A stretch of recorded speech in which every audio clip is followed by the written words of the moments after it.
যে নারী রাধে সে নারীর চুলও বাঁধে। পরিবার, নিজের প্রফেশনাল লাইফ এবং মাতৃত্ব সবকিছুকে ব্যালেন্স করে যদি কেউ চলতে পারে সেটা হচ্ছে ডালিউখানা অবিশ্বাস, এবং সেই সাথে আমাদের সম্মান। আমরা যেহেতু ওনাকে নিয়ে কথা বলি, সবচেয়ে বড় হচ্ছে আমাদের সম্মান। ওনার ফিটনেস লেভেলটাকে এমন একটা জায়গায় নিয়ে আসছে যে আমরা এখন তাকে নিয়ে কথা বলতে স্বাচ্ছন্দ্য বোধ করি, এবং আমরা যদি কোনো প্রতিযোগিতায় যাই যার সাথে ওকে প্রতিযোগিতা করা হয়, সে এখন অবিশ্বাসের নখের যোগ্যতা রাখে না। আপনারা জানেন তিনি সিঙ্গাপুরে ঈদ পরবর্তী সময় আব্রাহাম খান জয়কে নিয়ে ছুটি কাটাচ্ছেন। তো সিঙ্গাপুরে মা ও সন্তানের ছুটিটা কেমন কাটছে? জয়ের সাথে অবিশ্বাসের সিঙ্গাপুরের ছুটিটা, ঈদ পরবর্তী যে ছুটিতে তিনি সিঙ্গাপুরে গিয়েছেন, তিনি কেমন ছুটি কাটাচ্ছেন সেরকম কিছু দৃশ্য আপনাদের সামনে দিয়ে ইতিমধ্যে যাচ্ছে।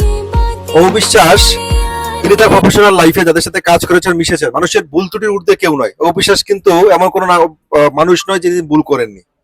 তিনিও ভুল করেছেন, ভুল থেকে শিখেছেন, এবং পরবর্তী সময় সেইটাকে তিনি তার জীবনে সেই ভুল থেকে শিখে তিনি পরবর্তী সময় সে ভুল আর না করার চেষ্টা করেছেন। এখন শ্বশুর বাড়িতে অবিশ্বাসের সম্পর্ক কেমন আমরা সবাই জানি।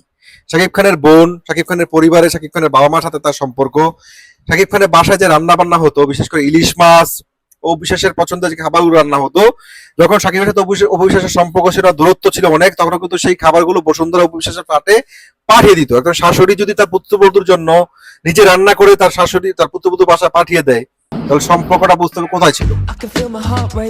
অবিশ্বাসও কিন্তু তার শ্বশুর বাড়ির পথের মানুষকে সেভাবে সম্মান দিয়ে এসেছেন। এখন ঈদ পরবর্তী সময় জয়কে নিয়ে তিনি ছুটি কাটাচ্ছেন, তিনি কিন্তু কোনো এক্সকিউজ দেননি, ঠিক আছে? তিনি সন্তানকে নিয়ে, সন্তানের উজ্জ্বল ভবিষ্যতের জন্য এবং সন্তানকে বড় করার জন্য তিনি তার সম্পর্ক এবং তার সম্পর্কের যাতে যত মানুষ জড়িত সবাইকে আগলে রেখেছেন। জয়ের সাথে অবিশ্বাস যখনই সময় পেয়েছেন ছুটি কাটানোর চেষ্টা করেছেন, এবং জয়কে তিনি একটা স্নিগ্ধ, মুগ্ধ এবং নিরাপদ পরিবেশে বড় করার জন্য তিনি সবসময় চেষ্টা করেছেন, এবং এবং হাম্বল ভাবেও তিনি জয়কে গড়ে তুলছেন। অবিশ্বাসকে নিয়ে যারা ষড়যন্ত্র করে, অবিশ্বাসকে নিয়ে যারা মিথ্যা প্রপাগান্ডা ছড়ায়, যারা অবিশ্বাসকে নিয়ে গালাগালি করে, তারা হিংসাই করে। হিংসা খুব খারাপ একটা রোগ। আপনি যখন জেলাস ফিল করবেন, তখন তাকে নিয়ে আপনি মিথ্যা প্রপাগান্ডা, মিথ্যা গুজব রটাবেন।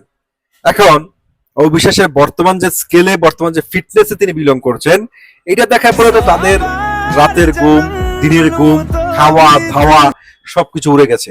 তাদের ঘুম উড়ে উড়ে উড়ে উড়ে দূর দেশে চলে গেছে। সিঙ্গাপুরে জয় অবিশ্বাসের যে মুহূর্তগুলো কাটছে, সিঙ্গাপুরে তাদের সাথে মিষ্টিম্যানটা কে, এগুলো অনেক কিছুই আমাদের সামনে আসবে, একটু সময় লাগবে কিন্তু চলে আসবে। আপনারা মা ছেলের যে বন্ধন এবং ছেলের প্রতি মার যে একটা ডেডিকেশন, এবং ছেলেকে সুন্দরভাবে, সতেজভাবে, সুস্বাস্থ্যভাবে বড় করার জন্য যে চেষ্টা, সেটাকে স্যালুট করতে হয়। অবিশ্বাসকে তার ভুল থেকে শিখে পরবর্তী অতীতের অনেক ভুল যেন ভবিষ্যতে না করেন, এবং বর্তমানে তিনি যে ক্যারেক্টারে, বর্তমানে তিনি যেভাবে বিলং করছেন, থাকেন, তার জন্য সবাইকে অনেক অনেক অনেক অনেক শুভকামনা। এবং